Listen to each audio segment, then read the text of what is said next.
Welcome to Archeotech Assimilation, where we discover and investigate the technology of the Imperium and the tools of chaos.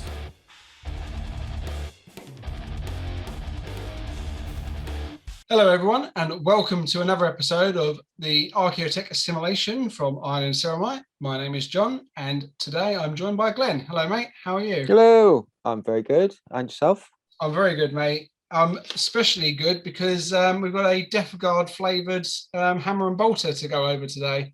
Yeah, you must have really enjoyed that one. Yeah, I loved it. Yeah, it was great. Although, I was expecting Exodite, not hammer and bolter. I know when I had the little delay, was it last week or the week before? About 2 weeks ago. Yeah, they did put up that there was going to be, in the next month, 2 Exodites, a hammer and bolter, and the first of that other one, the Inquisitor noir style one. But I can't remember what dates they put on the bottom of them all. So, you know, maybe they're breaking it up. They're going Exodite 1 week, something different, back to Exodite, something different. So you haven't got a constant stream of the same thing for like 6 or 8 weeks, and then something new, and then something new. So yeah, I'm not disappointed because, like I've said on this multiple times, I quite like the hammer and bolter stuff. So I know. Don't get me wrong. I love hammer and bolter. I think it's great. Yeah. I think me and Shane are the three who really like it. But I want more Exodite. We've only had 2 episodes. I'm not bored of it yet. I want the story to progress. I saw someone say there's only going to be 4 episodes of that. I don't know if that's true. That feels short. I don't know. Yeah, because the episodes themselves aren't that long either. How about 10 minutes? You could sort of understand it if it was, 20 minutes, half an hour, 4 episodes. Yeah, fair enough. But I don't know. Don't know where that's come from. Well, that's a tangent for another time. So we'll talk about what we're here to talk about, the hammer and bolter plague song. So if this is your first time joining us, we will go through some slides, talk about the story, go through the main beats of it. So this is your spoiler warning. So let's dive into it. Or before we do, Glenn, what did you think of this episode in particular? It's pretty good. I'd say it's not my favorite of the hammer and bolter ones, but it's up there. Yeah, it was good. I was happy because it was Death Guard, and we'll get into seeing some of the little that we do of certain characters or certain units. I really enjoyed seeing them in action, and just seeing how Plague works in like an animated format, and just seeing exactly like the devastating touch it has on the universe. It was a nice touch. It was maybe a little bit too much for me, but a bit too graphic. no, not too graphic. No. A little bit too powerful would be my. Well, I'll say it now, but it was a point that I was thinking is like, if this is how powerful the Death Guard are here, why are they so shit on the tabletop? Why am I getting my ass kicked on the tabletop? Yeah. Why can't I win any games? Yeah, it's the same principle as some of the Black Library stuff. Yeah. There's what's the term for it? But basically plot armor. Yeah. It's plot power. It is what it needs to be in this story. It's freaking epic. Yeah. But yeah, we will cover that when we get to it. Yeah. Okay, so let's get into the episode, and then we'll sum it up as we do as we go on. So this episode, I loved it. I thought it was great, and it starts on a plague world that is actually now in flames as a result of a Imperial assault. We have our plague champion, Morior, and he's currently getting a telling off from his sorcerer, Ephesus, for suffering yet another loss, telling him that thousands of years of hard work is currently burning around them. Morior says it doesn't matter, they'll keep spreading their gifts and they'll return when the fire burns out to restore this planet. But Ephesus tells him that this is the last failure and he's going to take over. So as you can see in the slides, the sorcerer is the guy on the left who looks like a sorcerer holding his corrupted staff, and then our champion Moria is the guy with the 3 big death shroud behind him. One thing I was surprised is that he just looks like a Plague Marine champion and not a Lord of Contagion or anything like that, with death shroud protecting him. I thought that was a strange one. Yeah, it was a little bit, I don't want to say wienerly, but yeah, wienerly. Well, he's small, isn't he? Compared to the 3 giant death shroud behind him, he's just a Marine. So I know he's a champion. I just thought it was a weird choice, but maybe it makes it easier for what comes next, I suppose, with a lesser character. But anyway, the Death Shroud initially take a step forward to attack the sorcerer, but he casts a spell and sort of freezes them in place before making them disappear. Moria believes he still has the favor of the grandfather, as the Herald currently stands with him, before he realizes that Herald is now with the sorcerer. And by the way, the Herald is a nurgling called Nex, which I thought was quite funny.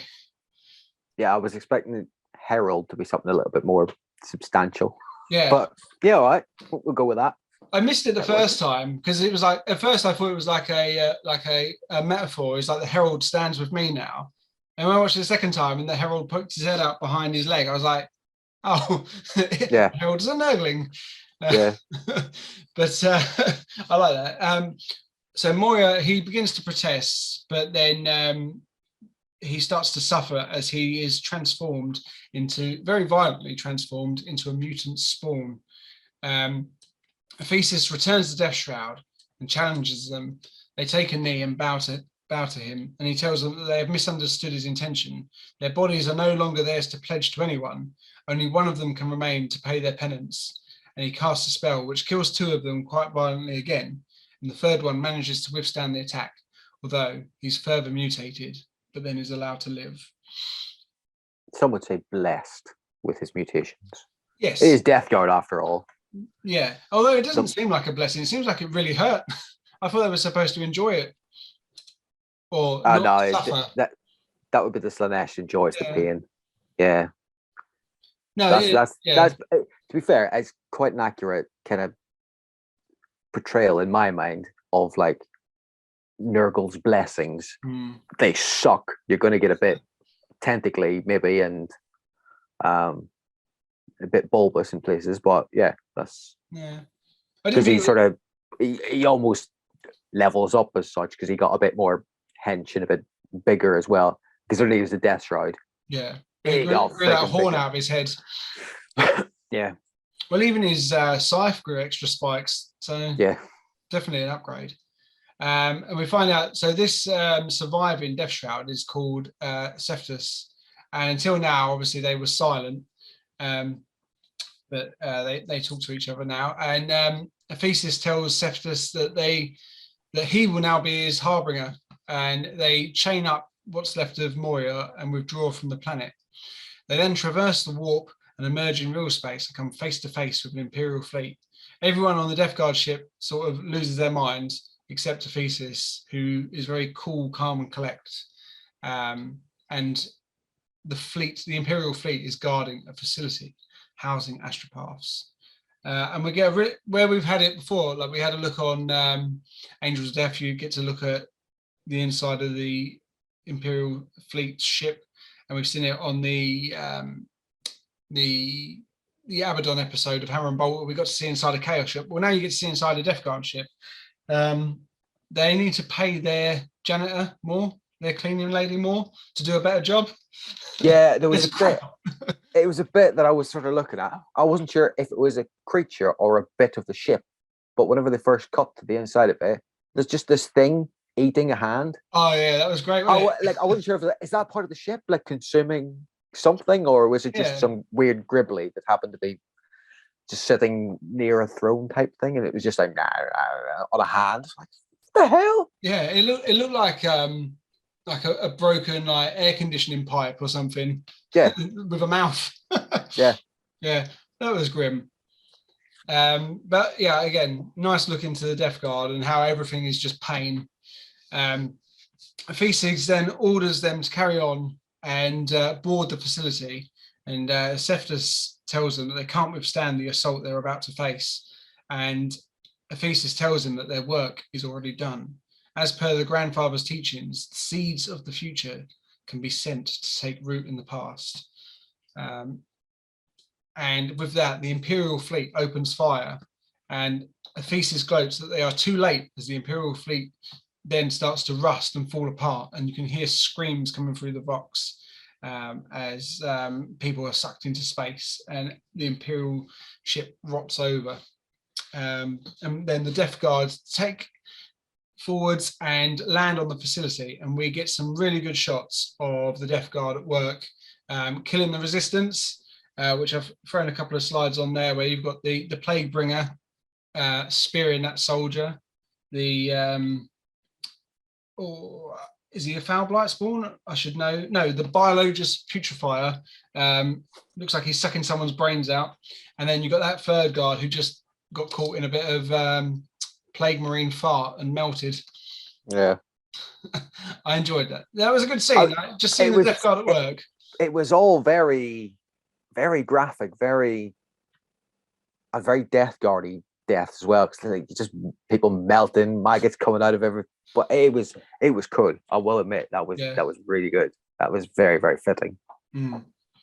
And what I liked as well, when you saw the Plague Marines walking around, because I've got one the same, where his pauldron's got like a face on it with a tongue sticking out, and I've always wondered, like, is that mutated or is it just something decoration? But when you see it on here, like the creature on his shoulder, it's actually his tongue's moving and the face moves as well.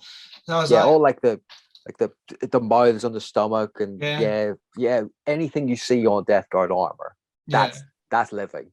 Yeah, which is great, because it's just like you don't know what's going to bite you. Yeah, and it just adds to it, because they're pretty horrendous anyway. And just the fact that like random bits of armor have faces, talking faces, that's crazy. So yeah, that's all good. But yeah, that was very grisly. And they move on and through the decaying bodies, and they got what's left of Moria chained up, and Ephesus sort of explains to them that just because the past has already happened doesn't mean that's how it has to stay. They're currently standing in the facility, which is in the middle of an astropathic relay. And here there are astropaths casting their minds out into the warp, sending messages that are without time. They're sending answers that may arrive before the question could even be asked.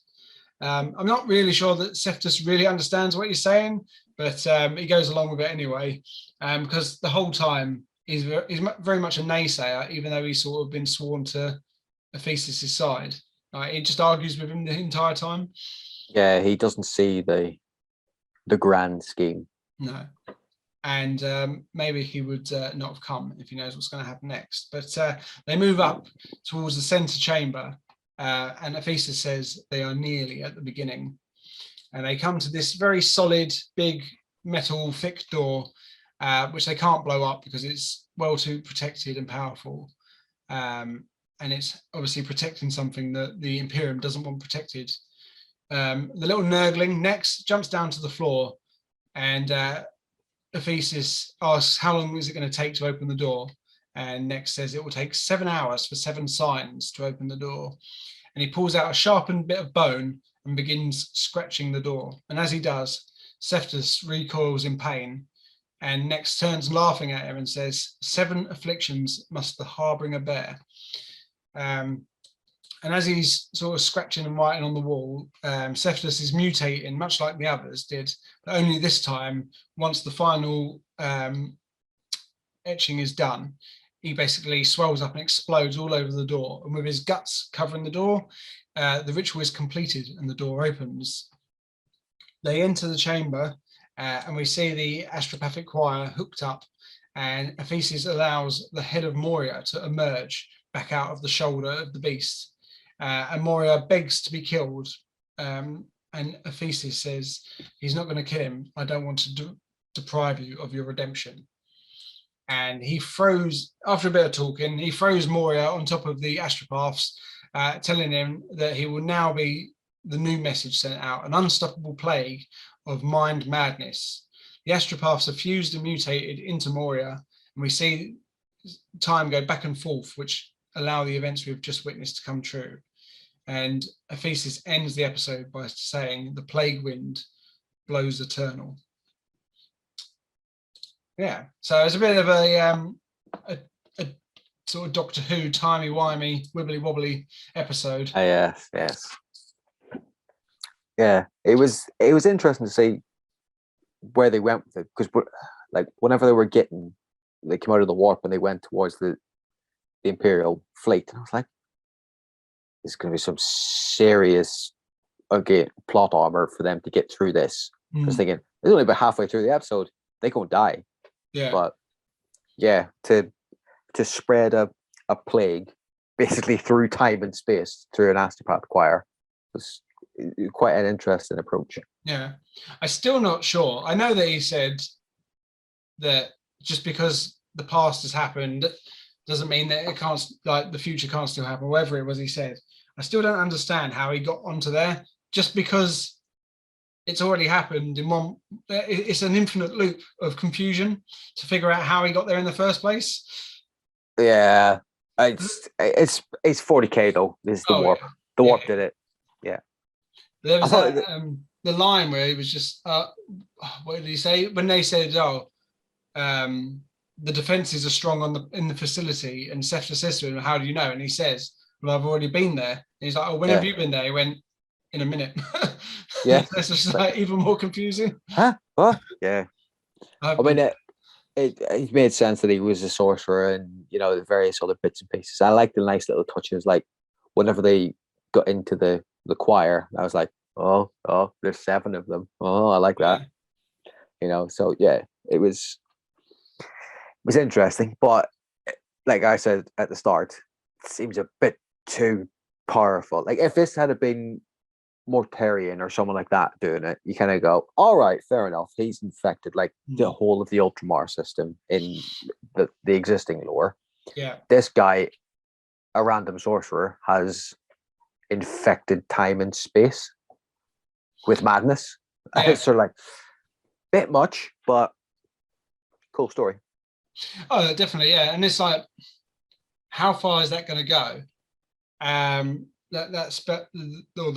new plague wind, I guess, that he's made. Like, how far does it spread, and how quickly? Because obviously the astropaths are picking up, or is it just going to be one of those things that's just going to pop up every now and then, like the Death Guard do, where they are right like orcs. You spill a bit of blood, and your planet's infested. Yeah, the Death Guard. A strong, smelly wind comes past, and your town's done. Yeah, you know what? That might have been the reason for the Black Plague. You don't know. No. Yeah. Well, maybe. Yeah. Could have been Nurgle's touch all the way back, killing millions. I don't know. Oh, maybe it's coronavirus. Oh God. And maybe, yeah. Well, maybe that's what it was, and we're just finding out the origin now. People owe China an apology. Anyway, there was only one other little thing that I quite liked when they've entered that facility, and you got the little cherub servitor things flying around, and he just plucks one out of the air and it melts in his hand. I thought that was pretty grim. Just the little baby thing. Yeah, the little fat baby with wings. I did like the little Nurgling, and whenever he was drawn on the door. Yeah. Because there was the childish part of me was like, drawn 2 circles, and then he started drew the line. Obviously, he was going to like make the symbol of fly and whatever. And I was going, he's going to draw cock and balls. Oh no, he's not. It did look like a square cock and balls. Yeah. But yeah, I like. Also, whenever the door opened, it wasn't specific, but like the shadow of the little Nurgling seemed to grow into a great unclean one. Yeah. Well, I was like, ooh, but then we never saw him. Then I was going to say, he's the Herald has made it to top level, but no, that would have been cool to see him evolve, but maybe it was just heralding the power. Yes. Anyway, but I do like that they like if you pay attention to a lot of especially Hammer and Bolt are really good at doing this. If you pay attention to like some of the background stuff, you see stuff from codexes and Black Library books, sort of like dotted in there, because like you were able to pick out like a couple of different Death Guard units specifically. Like I was just like, that is Death Guard thing doing a thing and a thing, but you were able to go, oh, that's such and such. I know it's come up in other ones where I've been like, oh yeah, I like that. Yeah. And they seem to be really, really good because obviously the guys do Hammer and Bolter know their shit. Yeah. It was like the Tyrannid one. It was a lot of Tyrannids, but you pick out individual units. Yeah. Yeah, I spotted most of the stuff that was in the Codex, to be fair. Yeah. I don't want to see Tyranids anymore. No, you don't like them anymore. No. But anyway, anything else from this episode that you particularly want to talk about or that we've missed? No. I think we've covered everything. Cool. Right. Well, as always, do leave a comment below and let us know what you thought of it. We're on Instagram, we're on Facebook, we're on Twitter. So leave us a message on there. Talk to us about Warhammer, please. We love it.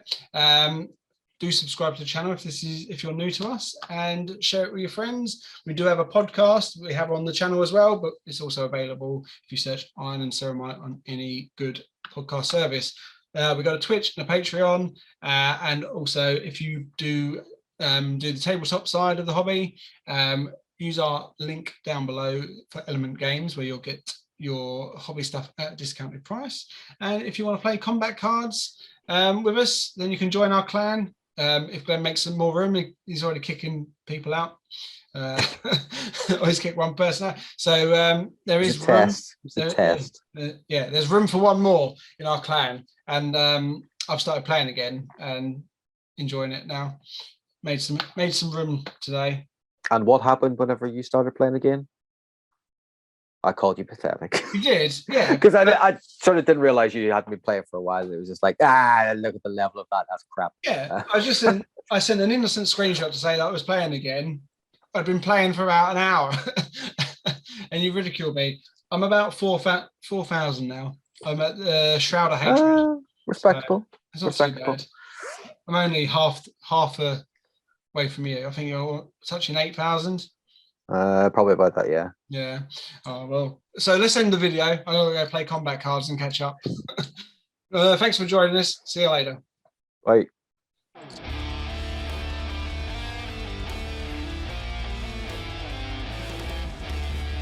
As always, we would like to thank you for listening to our Iron and Ceramite podcast. If you liked us, then you can also find us on YouTube, Facebook, Instagram, and any other good podcast services.